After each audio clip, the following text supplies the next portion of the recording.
হযরত আবু হুরায়রা রাদিয়াল্লাহু তাআলা আনহুকে খানার বরকতের জন্য নবীজি দোয়া দিলেন। নবীজিকে বললেন, হে আল্লাহ রাসূলুল্লাহ সাল্লাল্লাহু আলাইহি সাল্লাম, আপনি আমাকে বরকতের জন্য দোয়া করেন। আল্লাহ নবী সাল্লাল্লাহু আলাইহি সাল্লাম তখন খাজুর দিয়ে দিলেন নবীজিকে, আর দিয়ে বললেন, এই থলির মধ্যে খাজুর রেখে দাও, আর এই থলিটা নিচমুখা করিও না, ওই রকম রাখিও থলিটা, আর থলির মধ্যে হাত হারাইয়া নিজে খাইও, কিন্তু এটা খুলিয়া দেখিও না এবং উল্টাইও না। আল্লাহ নবী সাল্লাল্লাহু আলাইহি সাল্লামের এই কথা শোনার পরে তখন তাকে লইয়া নবীজির এই খাজুর যে দোয়া দিয়ে দিলেন খাজুর বরকত হওয়ার জন্য, এই খাজুর তাই কোমরের মধ্যে এই ব্যাগ বা থলিটা বান্ধিয়ে রাখতেন হযরত আবু হুরায়রা রাদিয়াল্লাহু তাআলা আনহু। সেখান থেকে তিনি খাইতেন, তার পরিবারের সবাইকে খাওয়াইতেন এবং মেহমানদারি করতেন, সেখান থেকে সদকা করতেন, সব কিছু করতেন এই থলির থেকে খাজুর। কত বছর করছেন? নবীজির পরে 2 বছর সিদ্দিক আকবর রাদিয়াল্লাহু তাআলা আনহু খলিফা হইলেন।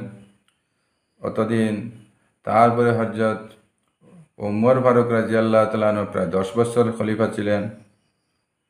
এরপরে হযরত উসমান গনি রাদিয়াল্লাহু তাআলা আনহু প্রায় 12 বছর খলিফা ছিলেন। 2 বছর, 10 বছর, 12 বছর মিলে 24 বছর পর্যন্ত নবীজির পরে 24 বছর পর্যন্ত এই খাজুর নিজে খাইলেন, নিজে পরিবারকে খাওয়াইলেন, মেহমানদারি করলেন আর সদকা করলেন, তেলিয়াতে এই খাজুর শেষ হলো না। নবীজি বললেন, উল্টাইও না, উল্টাইলে শেষ হয়ে যাবে।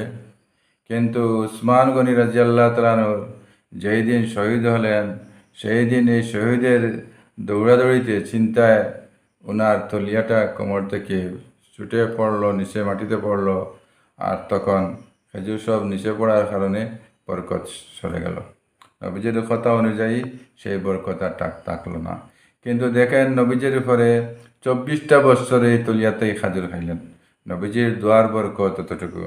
আল্লাহ নবী সাল্লাল্লাহু আলাইহি সাল্লাম আরেকবার হযরত আবু হুরায়রা রাদিয়াল্লাহু তাআলা আনহুর মাকে তিনি অনেক দাওয়াত দিলেন, ইসলামের জন্য দাওয়াত দিতেই থাকেন, কিন্তু মা দাওয়াত কবুল করেন না। বারবার দাওয়াত দেন, বারবার দোয়া করেন, কোনো কবুল করেন না। একদিন আবু হুরায়রা রাদিয়াল্লাহু তাআলা আনহু তার মাকে দাওয়াত দিলেন, এমনভাবে দাওয়াত দিলেন, দাওয়াত দিতে গিয়ে মা নবীজিকে কিছু কটুবাক্য করেছিল। সেই কথা নিজে সহ্য করতে না পেরে খেদে খেদে নবীজির মজলিসে গিয়ে পৌঁছিলেন হযরত আবু হুরায়রা রাদিয়াল্লাহু তাআলা আনহু। হযরত আবু হুরায়রা রাদিয়াল্লাহু তাআলা যখন খেদে খেদে নবীজির সামনে গিয়ে পৌঁছিলেন, তখন নবীজি বললেন, হে আবু হুরায়রা, তোমার কি হয়েছে? তুমি কাঁদিতেছ কেন? তখন আবু হুরায়রা রাদিয়াল্লাহু তাআলা আনহু নবীজিকে বললেন, হে আল্লাহ রাসূল সাল্লাল্লাহু আলাইহি সাল্লাম, আমার মাকে আমি ডেইলি দাওয়াত দেই, প্রত্যেক দিন দাওয়াত দেই, কিন্তু দাওয়াত কবুল করেন না। কিন্তু আজকে যখন আমি দাওয়াত দিয়েছিলাম, তখন আপনাকে কিছু কটুবাক্য করেছিলেন, আমি জানতে পারিনি। আমি অসহ্য যন্ত্রণা নিয়ে আমি খেতে খেতে আপনার কাছে পৌঁছেছি।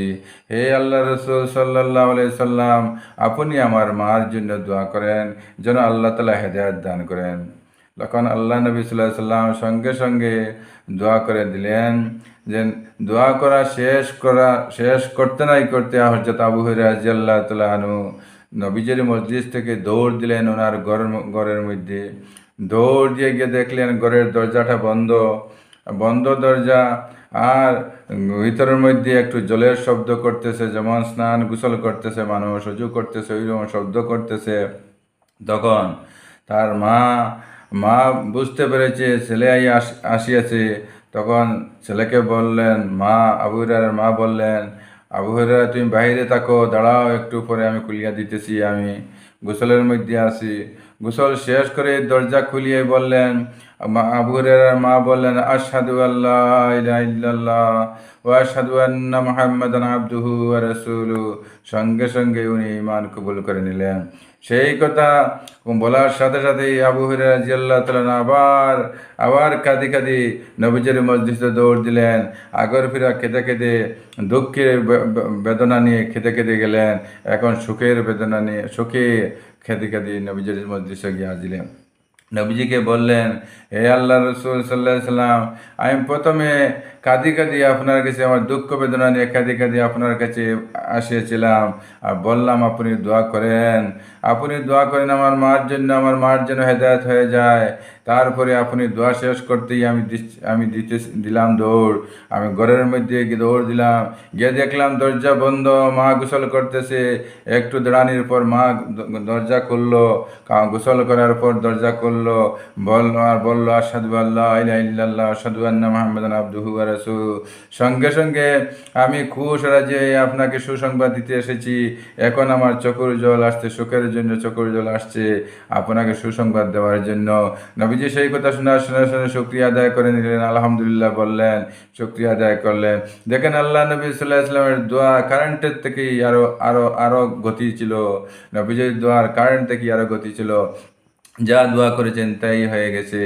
না, খানার জন্য দোয়া করেছেন, আবু হুরায়রার খানা বরকত হয়ে গেল। জায়গার জন্য দোয়া করেছেন, আবু হুরায়রার জায়গা বাড়ি যেখানে ছিল সেখানে দোয়ার বরকতে সেই জায়গা উন্নত হয়ে গেল। এবং মার দোয়ার যে দোয়া করলেন, দোয়ার সঙ্গে সঙ্গে হেদায়েত হয়ে গেল। দেখেন নবীজির দোয়ার কতটুকু পাওয়ার ছিল। নবীজি সারা মুজাহিদ এবং আনসারদের জন্য দোয়া করেছেন। আমরা আনসার এত মুজাহিদ যদি হয়ে থাকি, আনসারওয়ালা হইল মদিনাওয়ালা, মুহাজির হইল গিয়া মক্কাওয়ালা। মুহাজিরের জন্য দোয়া করেছেন। যারা হিজরত করেছে মক্কাওয়ালাদের জন্য, অর্থাৎ হিজরত যারা করেছে তাদের জন্য দোয়া করেছেন। আর যারা নসরত করেছে মদিনাওয়ালার জন্য দোয়া করেছেন। আপনি আমি যদি হিজরত করনেওয়ালা হই তাহলে এই দোয়ার মধ্যে আমরা সামিল হয়ে যাব। আর যদি নসরত করনেওয়ালা এই নবীজির এই দোয়ার মধ্যে সামিল হয়ে যাব। আমরা ফিকির করি যেন আমরা হয় হিজরত করনেওয়ালা হব, নতুবা আমরা নসরত করনেওয়ালা হব। এই দুই জিনিসটাকে একটার মধ্যে আমরা যদি থাকি তাহলে নবীজির দোয়ার মধ্যে আমরা সামিল হয়ে যাব। আল্লাহ তাআলা আমাদের সবাইকে হিজরত অথবা নসরত করবার তৌফিক দান করেন। আমিন।